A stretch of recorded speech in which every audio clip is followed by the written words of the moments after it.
Greetings, everyone. My name is David Willett, and I'm an associate professor of art history and the co-chair of the art program here at COD. I'd like to welcome you to our third Visiting Artist Series event for the 2021-2022 season. The Visiting Artist Series is a collaboration between the Cleve Carney Museum of Art and the Departments of Art, Architecture, and Photography here at College of DuPage. As a reminder, this and all of our events are archived on the Cleve Carney Museum of Art website, which you can find at www.theccma.org, and that the artist is present in our live stream chat today, so please join us there with your questions. Before we begin, I'd like to take a moment to acknowledge that as the descendant of settlers, I live, work, and study as a guest on the unceded and occupied ancestral homelands of the Kickapoo, Peoria, Potawatomi, Miami, Sioux, Fox, and Sauk peoples who were subjected to the harmful policies of forced removal, eradication, and re-education by the United States government and its colonial enterprises. This land acknowledgement is a gesture of respect and gratitude to the past, present, and future Native peoples that continue to steward this land and its water. I hope it encourages others to stand in solidarity with Native peoples in this country and around the world in their struggle for reconciliation, sovereignty, and land restoration. Today, I have the pleasure of being joined by Dee Rosen, a Chicago-based artist who explores human and non-human entanglements and care ethics through a multi-sensory aesthetic. Rosen operates from the position that questions of animality are not binary, but rather a tangle of ecologies and richly complicated identities, which are framed by culture. Dee received a BFA from the Milwaukee Institute of Art and Design in 2011 and an MFA from the University of Chicago in 2013, and was an artist in residence at Skowhegan School of Painting and Sculpture in 2018. Their work has been exhibited in many group and solo exhibitions, including the recent exhibitions An Echo She Is at Chicago Manual Style and The Intuitive Language of an Extended Hand at Julius Caesar Gallery.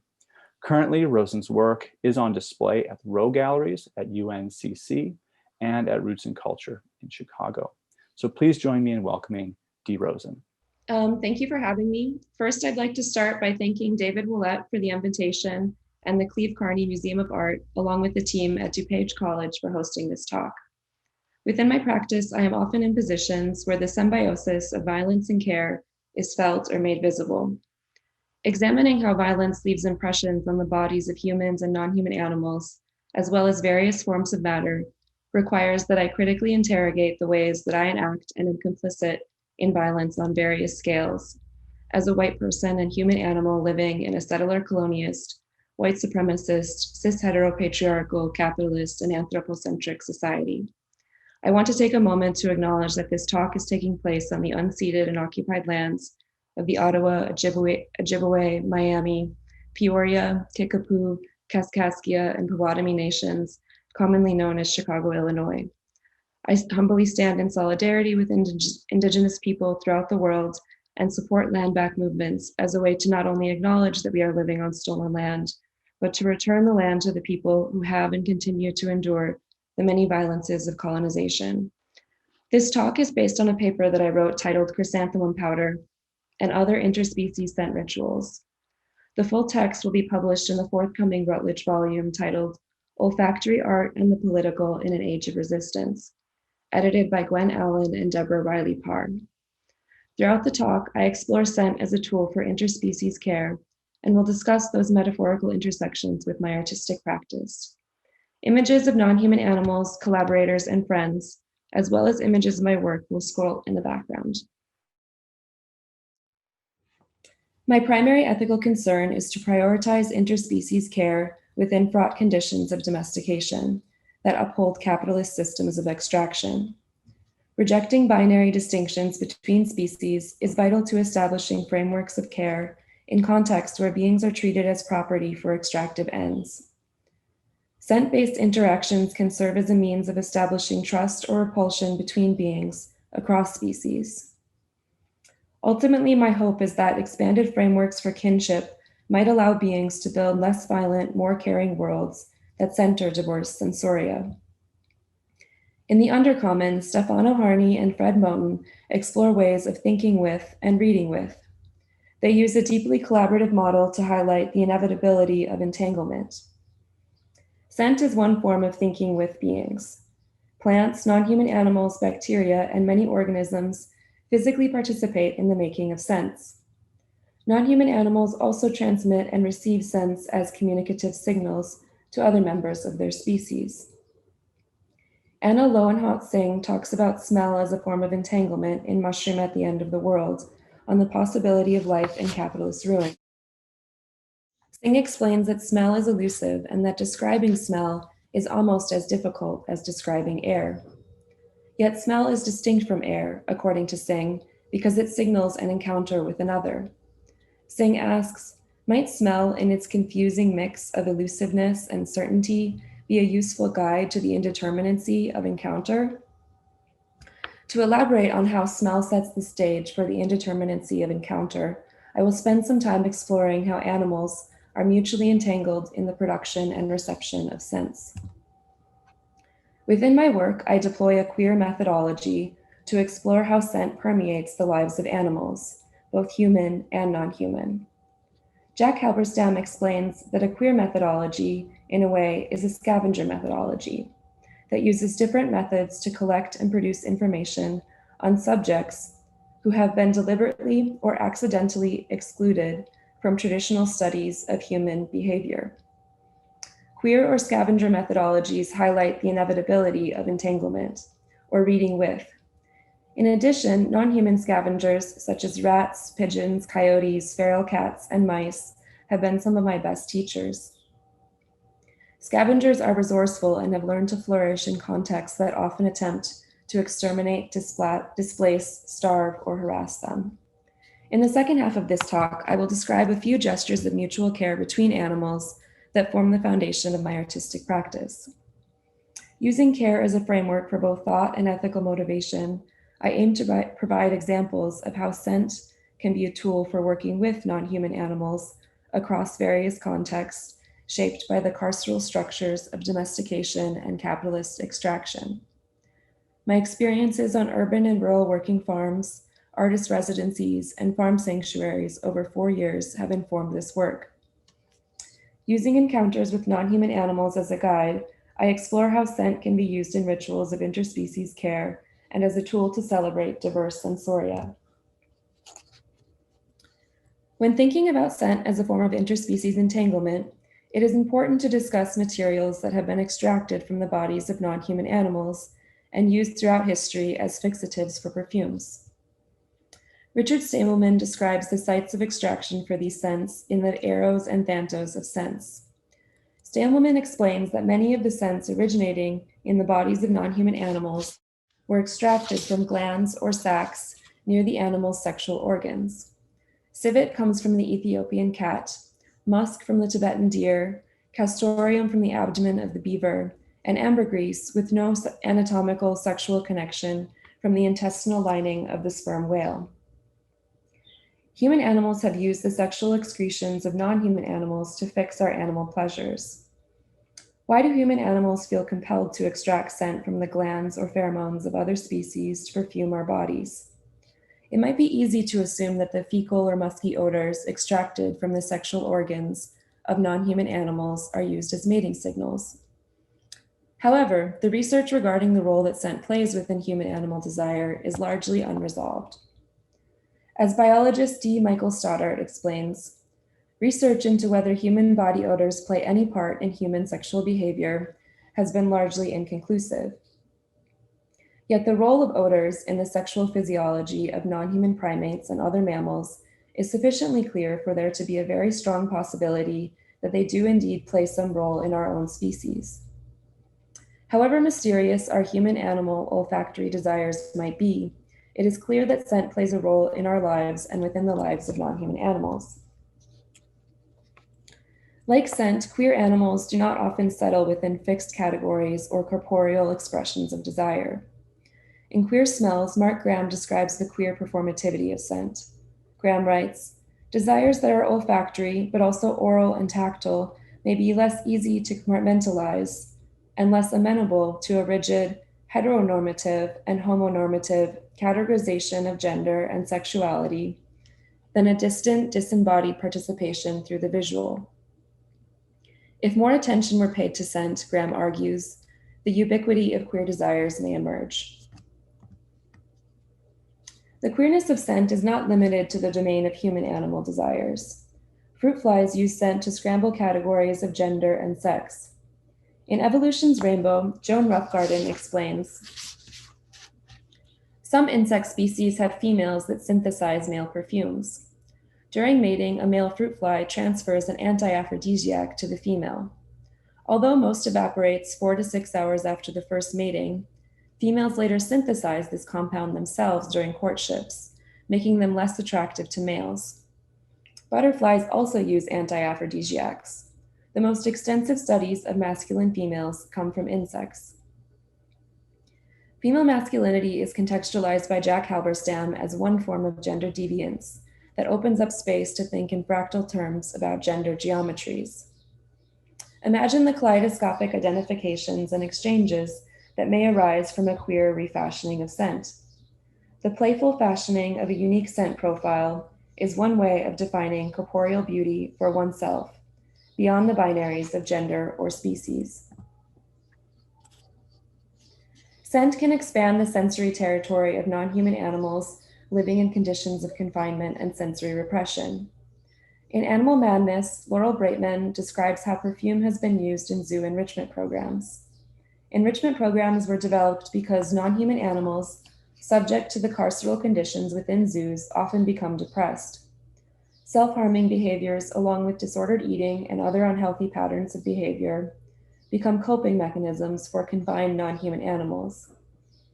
As part of the enrichment program at the Bronx Zoo, cheetahs spend more time exploring their enclosure when sprayed with Calvin Klein's Obsession cologne for men. Scent is used to engage non-human animals whose territory and lives have been truncated for the purposes of human-animal entertainment. As Ellen Byron elaborates in the Wall Street Journal, zoos have long spritzed perfume and cologne on rocks, trees, and toys in an effort to keep confined animals curious. Anne Gottlieb, the nose who helped create Obsession for Men, describes the appeal. It's a combination of this lickable vanilla heart married to this fresh green top note. It creates tension, she says. The cologne also has synthetic animal notes like civet, a musky substance secreted by the cat of the same name, giving it particular sex appeal, she adds. It sparks curiosity with humans and apparently non-human animals. Creating a richly scented enclosure opens up space for non-human animals. Scent expands the artificially narrow limits of their sensory territory. Although it may seem indulgent to buy designer cologne for cheetahs, it is the least we can do for beings that we have permanently confined. I agree wholeheartedly with Che Gossett's argument for widespread abolition. On Verso, Gossett writes, abolition is the unfinished project of ending anti-Black racism, racial capitalism, anti-trans, anti-queer, patriarchal policing, colonialism, animal killing, and caging. Animal liberationists must confront the devaluation of Black life and racialization as animalization, and the prison industrial complex as a part of a movement for abolition. In less systemic context, scent is a tool used between animals to mark territory and signal presence. As Jacob von Uxel explains in A Foray into the Worlds of Animals and Humans, scent plays a role in the social and environmental relations between non-human animals. The biologist very clearly details how dogs use scent to mark their territory. Dogs mark over one another's scent, and their markings are visible to the human eye. However, in some cases, as Uxel describes, a timid dog may go bashfully past the odor marks of a strange dog in that dog's territory, and through no odor sign, betray their own presence. Scent allows animals to make our presence known or not, even after we have left the physical site of encounter. While working on an Icelandic sheep farm in Vermont, I experimented with scent as a tool to mark human-animal territory in order to repel a bear. Within 1 week after my arrival on the farm, the bear had killed Blossom, a retired milking sheep who was blind, along with a lamb ram. After the bear killed Blossom and the lamb ram, the farmer hired local hunters to shoot the bear. Independently, out of concern for the bear who was being hunted and in search of nonviolent solutions to conflict, I began to explore scent-based tools to repel predators. Human urine and hair are often used by gardeners to keep non-human animals, such as deer and rabbits, from eating their vegetables. However, the National Park Service advises against that method because the smell of human bodily waste may attract large predators such as bears. Pine oil, bleach, and ammonia are among the few smells that could be used to deter bears. There was also the possibility of using scents such as blackberry bait oils and other sweet, syrupy odors to lure the bear into a live trap. Once the bear was caught, they would have to be released over 20 miles away from the farm, outside of their range of smell, to prevent another attack. Bears possess a sense of smell that is 100 times stronger than human animals. It became clear through research that scent was more often a scrumptious invitation than a warning or repugnant barrier. Using scent as a lure and repellent was also a factor in a 2019 exhibition where I collaborated with mice living in the poorest building of the Chicago Gallery, Julius Caesar. For the exhibition, The Intuitive Language of an Extended Hand, I built a plinth out of flock blocks. The piece was titled Nourishment is a Plinth in Repose. The flock blocks used to construct the work are typically designed for laying hens. Most laying hens have been bred to overproduce, which leaves their bodies calcium deficient and causes them to cannibalize their eggs. Flock blocks contain sunflower seeds, corn, molasses, and oyster shells, along with minerals. The oyster shells supplement the diets of hens, aid in digestion, and deter hens from eating their eggs. These blocks have a salty, earthy, and tangy bouquet. The blocks lured a mouse friend, whom I named Seed, and later an entire crew of mice into the space. Over the course of the exhibition, the mice gnawed through the center of the sculpture, tunneling cavities through the blocks. At the end of the exhibition, the seed blocks were donated to the Chicago Chicken Rescue as planned. Of course, the mice were still looking to the site as an abundant food source and began to wreak ravenous havoc in the gallery. To usher my mice collaborators out of the space, I laced the perimeter of the gallery with peppermint oil as a repellent. Dual aspects of scent were used in this collaborative process, both to feed new friends and to signal that the feast was over. Scent can serve as both a lure and repellent to signal territorial boundaries, mark presence, and affect social interactions between species. Much like the process of working with scent in all of its ephemeral romance, working with non-human animals reveals the union of love and death. Working with, caring with, and grieving with non-human animals across contexts means frequently confronting the death of one's non-human friends through rapid cycles of slaughter, predation, genetics, and illness. The interrelationship of love, death, and scent is put into words by Samelman, who writes, "Scent gives voice to the evanescent spaces into which words cannot venture. One such space of inexpressibility is love and death. Unlike love, death smells." Political scientist Timothy Packard experienced the many smells of death while working in an industrial slaughterhouse in Omaha, Nebraska.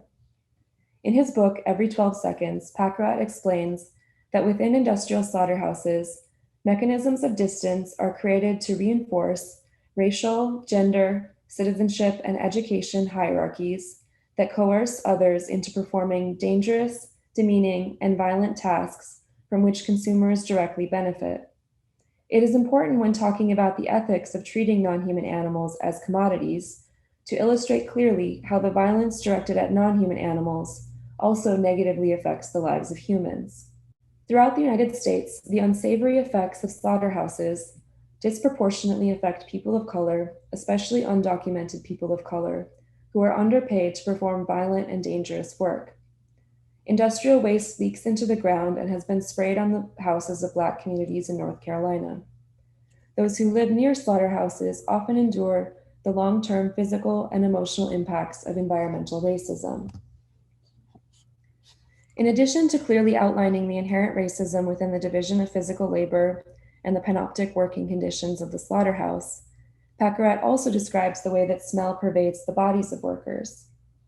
The smells of death clearly mark those who work on the clean side and those who work on the dirty side of the slaughterhouse. Those who are assigned some of the most taxing and dirty labor of fabrication work in the paunch opening room. When the cow's stomachs are cut open, a thick odor escapes, a combination of the acrid smell of vomit and the sulfuric stench of rotting eggs. The humid air mixes with the scent of human sweat, which adds to the already heady olfactory mix. Those who work in the paunch opening room carry the smells of their labor on their bodies into the locker room, where those who work in other sections of the slaughterhouse hold their breath.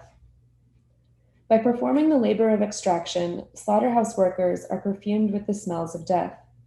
The smell of their work affects their social relations, even within the slaughterhouse itself. The bodies of humans and non-human animals are impacted by extractive processes. In her book, Cow with Ear Tag 1389, Catherine Gilseppe cites A. Breeze Harper's important work titled Cystovegan. Both authors examine the correlations between systemic racism and speciesism. The violence that is enacted through capitalistic extraction devalues life and foregrounds property or the ownership of living beings. Gilseppe asks human animals to critically examine how forms of injustice mutually reinforce each other, and through reflection, how we may develop less violent and oppressive ways of living and being in relation with others. Christopher Sebastian also writes cogently about the necessity of examining systemic violence when he states, "This is not a comparison of human animals to non-human animals. This is a comparison of like systems of oppression." Ending domestication and enslavement begins with the philosophical reexamination of all carceral systems that historically have confined both humans and non-human animals. It means examining how our pleasures are produced, who is impacted in the process, and how our deathly procedures of extraction are deodorized, physically and conceptually, for our sterilized consumption. Care is not often seen as a value within capitalist economies that treat beings as property. Scent at its best can disrupt patterns of violence and interrupt processes of extraction by centering care. While performing scent-based rituals with non-human animals, I acknowledge the violence of domestication. I work to insert care where and when I can, even if all I am able to offer is a temporary respite. This is perhaps why I look to scavengers as robust models for survival. Scavengers do their best with what is available. When working with non-human animals, my goals are not extractive, but collaborative. In this way, I see rituals of care within farming context as a form of harm reduction. While at an art residency in Maine, I worked with a group of Holstein cows over 8 weeks. The cows were rented by the organization to serve as grazing pastoral decorations. Initially, the farmer told me that to prevent flies, they used a rope saturated in diesel fuel that was long enough to trail the backs of the cows passing through the barn. With permission of the farmer, I slowly befriended the cows by bringing them molasses grain every day. After a week, they came to me without being called and would follow me around the pasture. At that point, I was able to touch the cows and began spraying a natural bug spray on their bodies while brushing the encrusted feces off of their backs. Every day, we took in calming notes of lemongrass, tea tree, eucalyptus, and rosemary oils with apple cider vinegar and Castile soap. Every day, we engaged in a group ritual of feeding and grooming. From my perspective, there was no real distinction between caregiver and receiver during our time together. Our daily rituals of mutual care were an act of solidarity between myself and the Holstein cows that I grew to love. These rituals were a way of stating that you and I are much more than either an ornament or a worker, that we are not only for breeding or milking. We are together not to herd or to lead, but just to walk, to have company, to understand the profound importance of committing daily to brushing the shit off the bodies of those you love and applying homemade remedies to soften the weight of being treated as property. We did not own each other. While working on an urban goat farm in Chicago, I also observed and engaged in various scented rituals of care. Within that context, I had much less autonomy and was required to follow the lead of the farmer. The goats were primarily for milking. However, it is important to be clear that the slaughter of kids or calves, biological males, and older mothers is a part of any milk production cycle. Mastitis is a common infection on dairy farms. An infection of the udders, it can be caused by many factors, including contact with environmental contaminants like the milking machine or passed through familial exchanges between goats. It is a common problem that dairy farmers have to contend with because it lowers production and profits. Feeding raw garlic to the goats, as well as cleaning and massaging their udders with a minty balm, is a common preventative practice. Another scent-based ritual of care included powdering the knees of each goat on the milking station with chrysanthemum powder. Chrysanthemum powder dried their knees, which were often wet with urine from sitting in their pen. The floral powder kept the flies away. Powdering the knees of each goat with ground flowers felt like a Baroque application of makeup. Barn cleaning is a common preventative practice of care. Methods vary based on the scale of each farm, but in this case, barn cleaning involved removing urine-soaked cardboard with the strong smell of ammonia. After the pens were clean, I would lay down fresh pine shavings. Deodorizing spaces through cleaning is a common gesture of care for non-human animals who do not have a choice where they rest, sleep, defecate, or spend their days. Outside of farming context, I also integrate scent while providing care for companion species in clients' homes. Before the pandemic, I had the privilege of working with a dog named Lady. They were abused for the first year of their life before being adopted by a kind family. The early trauma Lady endured means that they have many triggers. They are terrified of most human animals, especially male-identifying people, in addition to sticks, loud noises, and abrupt movements. To get to know Lady and earn their trust, I paired calming scents with heart chakra meditations. My goals were to establish a calm space for our time together and to learn more about Lady's preferences. When Lady is excited, they make a low grunting noise, so I use that as an indicator of their individual preferences. Lemongrass and neroli seem to be two of Lady's favorite scents. Other scents that are calming for domesticated companions include valerian root, chamomile, clary sage, and lavender. When I go to Lady's home, I wear lemongrass as a scented signal to cultivate familiarity and calm. Working as a caregiver for non-human animals also requires that I manage my own emotional energy. If I am not calm, it negatively affects the beings that I care for. The necessity of caring for myself in order to show up for non-human animals is something that took a long time to learn. Unlearning negative training techniques has also been an important part of my ongoing re-education as an animal socialized by human animals. We live in a culture where trainers use toxic behaviors such as dominance or advocate for the use of prong collars in their methods.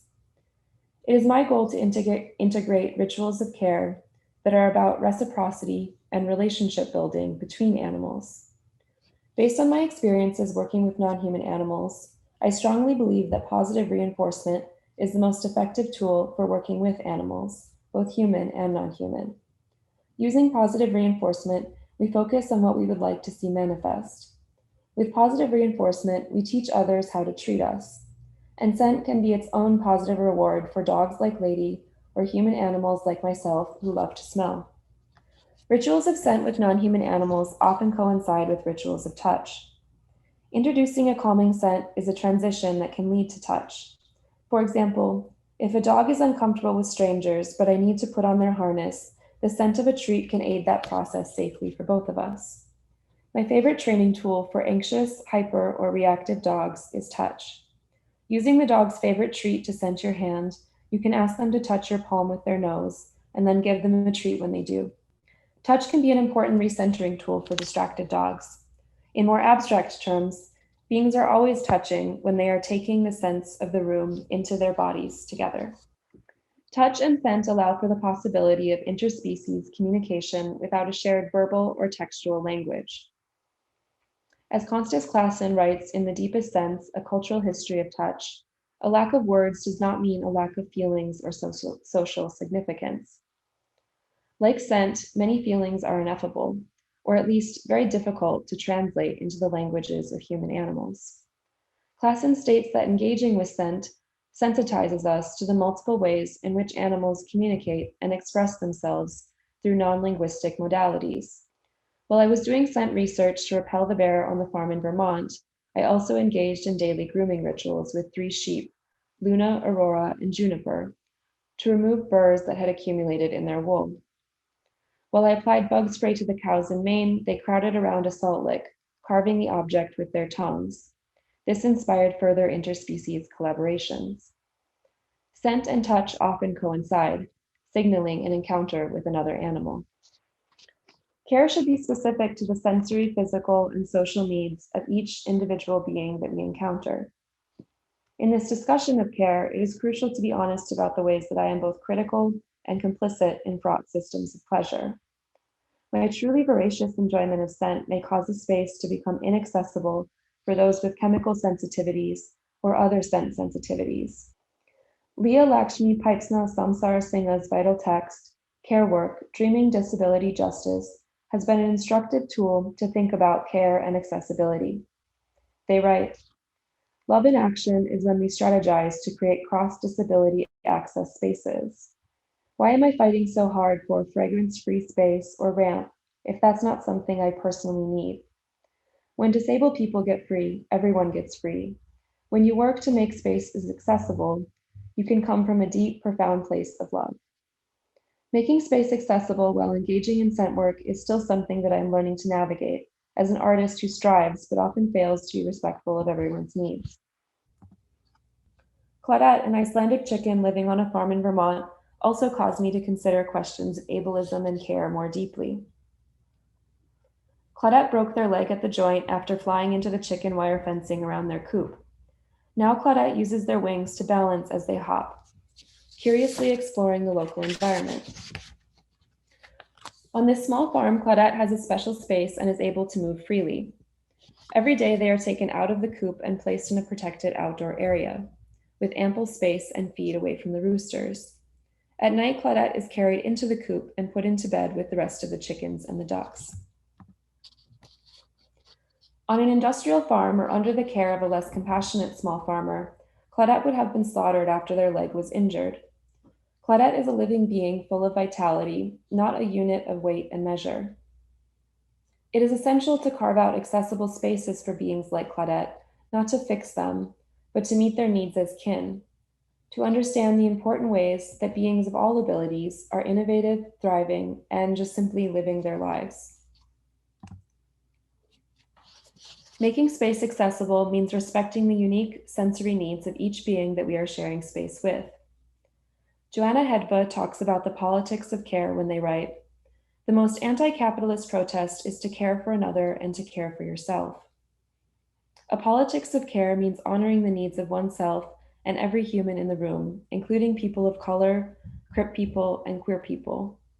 Disrupting long cycles of abuse means including non-human animals within frameworks of care and kinship.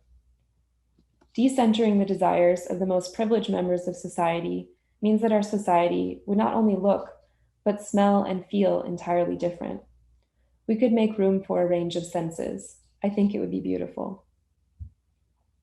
If we believe, as Elaine Scarry explains in On Beauty and Being Just, that beauty leads to justice because it reproduces itself, then perhaps we can explore the polyvalence of beauty. I imagine that my version of beauty smells somewhat different than yours, and that your version of beauty smells different than Claudette's or Lady's or Seed's version of beauty. How we each receive and respond to beauty as unique animals might produce a kaleidoscopic effect of beautiful sensory experiences that can be received in many ways by many species. Some gestures of beauty are certainly imperceptible to humans, such as the scent-based gender bending of the fruit flies discussed earlier. Scent explorations are opportunities to get to know the sensorium, or as Uxel put it, the equally perfect yet distinct perceptual spheres of each being with whom we come into intentional contact. Scent-based practices of care are political gestures because they celebrate a diverse and entangled array of animal sensoriums. Wow, that was a really powerful, and the work just strikes me as so important. Operating at this place, it's an intersection of aesthetics and ethics. And I guess the first thing that I would just like to maybe circle back around to, even though you spoke about it beautifully and thoroughly, is just the way in which your work challenges the kind of the primacy of vision as an aesthetic, right? So I think what interests me about your work is that there are other senses, or these sort of diverse sensoria that you reference, that are equally as powerful and important in our lives, but are given less value, I suppose. And I guess that quote from von Uexküll at the end, where he said, "the equally perfect yet distinct perceptual fields." I mean, this is such a powerful phrasing of that idea of sort of decentering and really challenging the primacy of vision. And so I don't know if you could just maybe speak a little bit more about the way in which these other sensoria sort of appear in your work, or influence your thinking. Yeah, thank you for that question. It's something I obviously am really invested in, is thinking about the multiple ways in which beings communicate, and the ways in which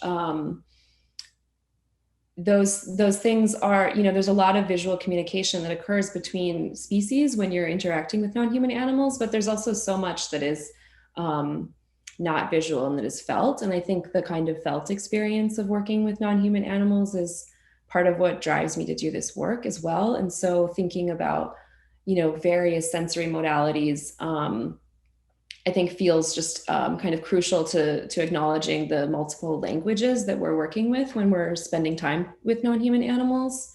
And then also, I think in the kind of ocular centrism of art reception, there's a lot of senses that we've excluded, and it also means that we've excluded a lot of humans in that, in the creation of those spaces. And so I'm really interested in, what it would mean to bring touch back into spaces that have intentionally, for a lot of practical reasons, admittedly, but intentionally eliminated touch as part of the experience of seeing art. And I think also, as someone who makes sculpture, they're very, the appeal of sculpture to me is very much about tactility. And so I think that allowing people to participate in actually like the making of the sculpture through the touching of the object and the reshaping of the patina feels really akin to also the way that I collaborate with non-human animals. So to me, it also kind of working with multiple senses, both scent and touch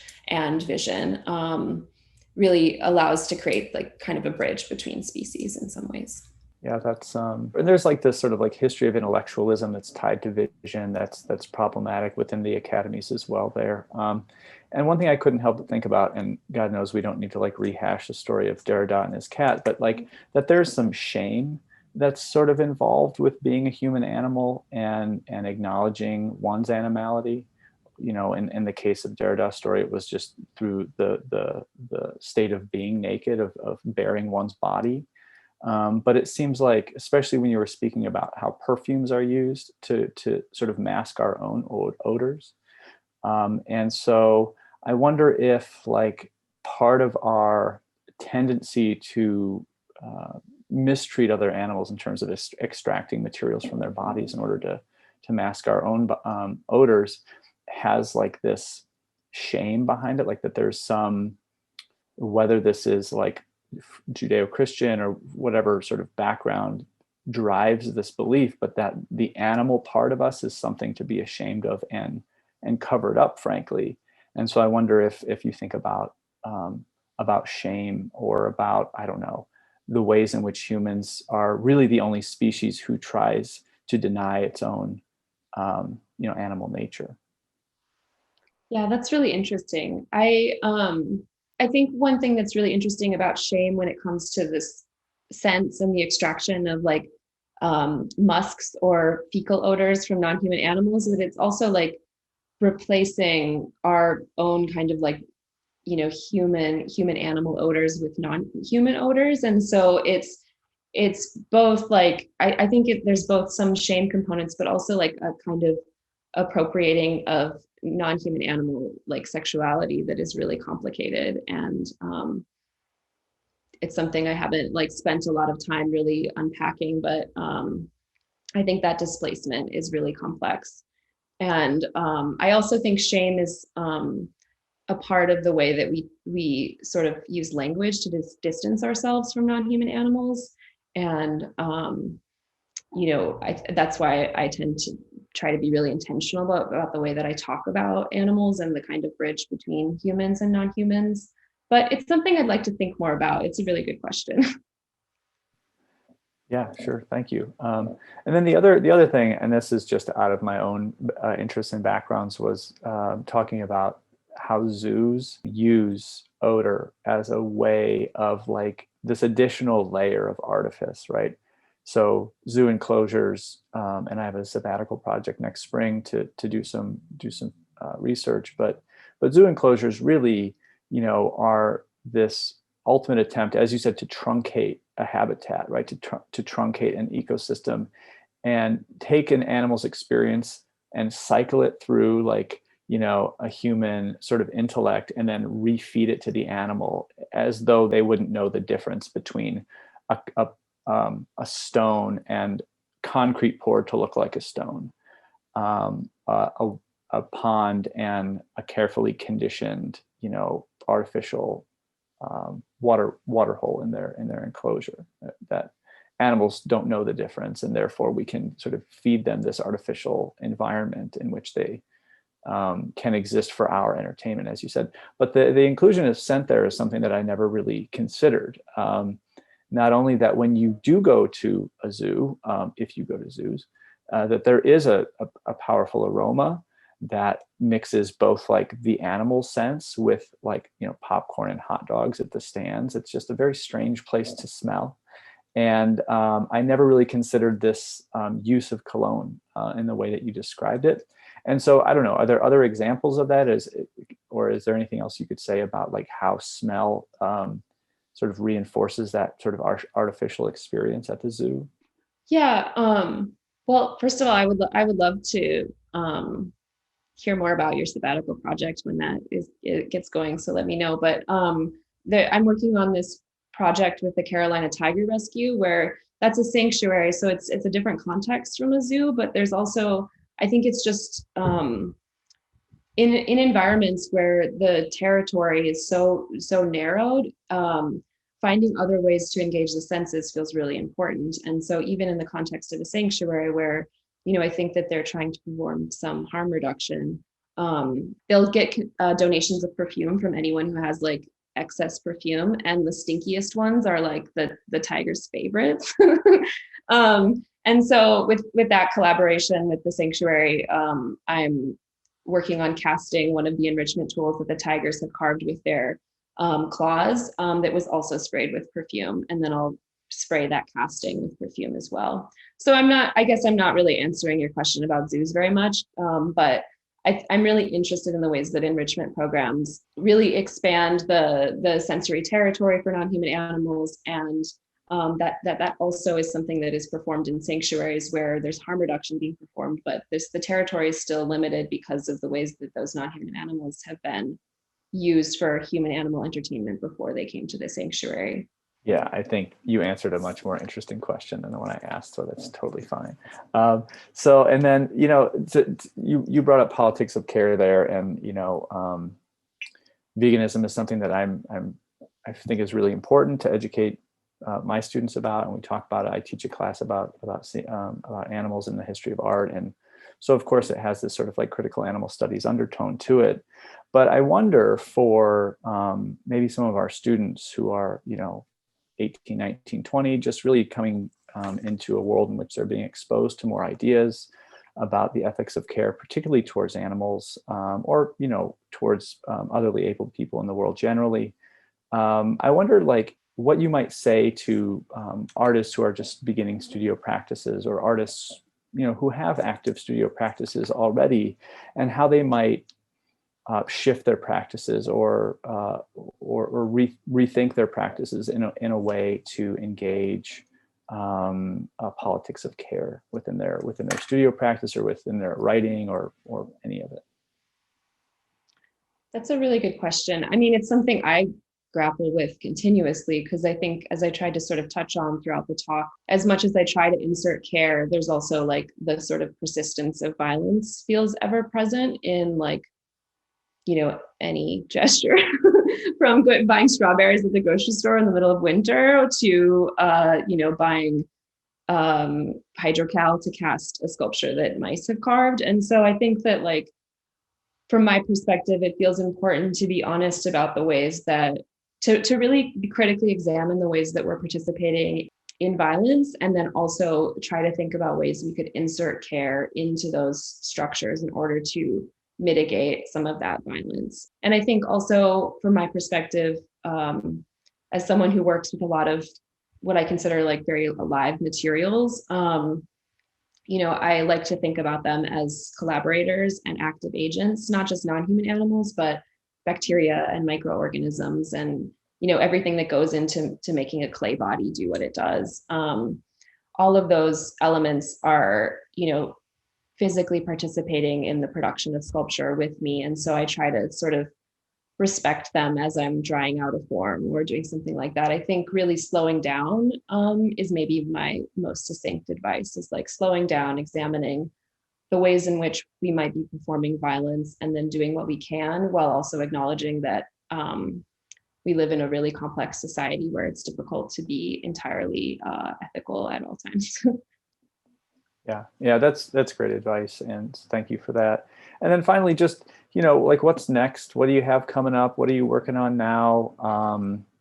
Anything you want to plug, that kind of thing? What are you really excited about that's coming up for you? This fall, I have 2 shows, which you mentioned, one at UNCC and one at Roots and Culture. And so